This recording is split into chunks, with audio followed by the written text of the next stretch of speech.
For the world, he is a genial religious figure. For China, he is a wolf in monk's robes. What about India? What exactly is the Dalai Lama for India? An asset or a liability? He has lived here for 62 years. He fled Tibet in 1959 as a young man, sought asylum from New Delhi, established a government in exile, and ever since then, the Dalai Lama has called India his home. Thousands of Tibetans have made India their home. They came with him and had families here, but India has forever shied away from using the Tibetan cause to gain leverage over China. Is it time to change that approach? Is it time for India to play its long-held Tibet card and to take control of the succession of the Dalai Lama? Our next report explores.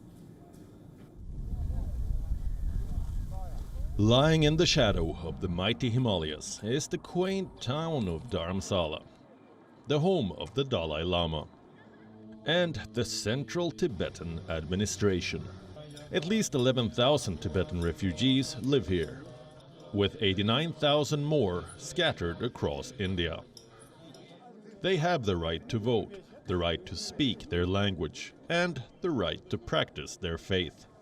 The 1,300-year-old culture of Tibetan Buddhism remains preserved here. This is where they came from, the Tibet Autonomous Region in China, the biggest victim of Chinese cultural genocide after Xinjiang.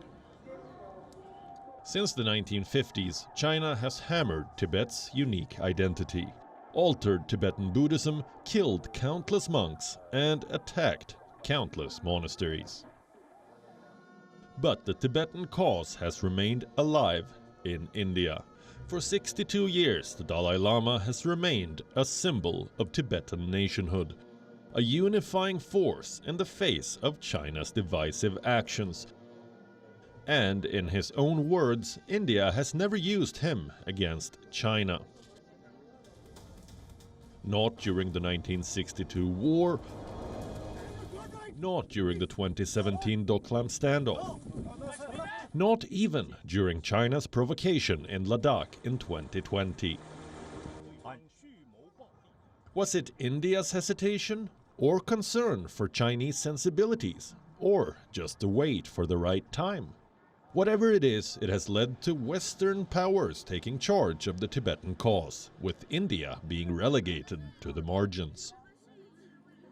In June 2016, Barack Obama met the Dalai Lama at the White House in spite of China's protests. In December 2020, Donald Trump signed a bill to block China's interference in the Dalai Lama's succession. And in May 2021, the Joe Biden administration picked up Trump's baton, saying China should have no role in the Dalai Lama's succession. Why can't India cut through the chaff and rightfully claim the Dalai Lama's legacy? It has every right to, but chooses not to. In 1988, the Rajiv Gandhi government, in a joint statement with Beijing, called Tibet an autonomous region of China. In 2003, Prime Minister Vajpayee visited China. The joint declaration called Tibet the same, a territory of the People's Republic of China. The UPA government stuck to this stance, and so has the current administration, although some recent developments show that New Delhi could be revisiting its One China policy. But to fully use Tibet and the Dalai Lama as an instrument of leverage over China, India will have to do more. The first step should be breaking the silence. India will have to officially recognize the cause of Tibetan autonomy.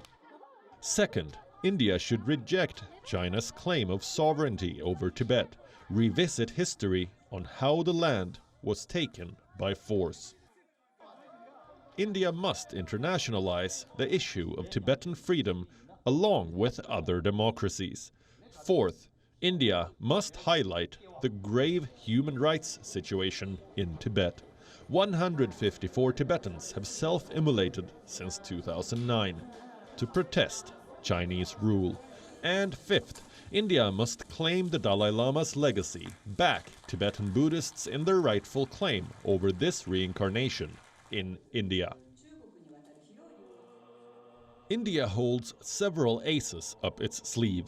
As China ramps up its military presence at the border once again, the time to play the Tibet card has arrived. Bureau Report, WION, World is One. WION is now available in your country. Download the app now and get all the news on the move.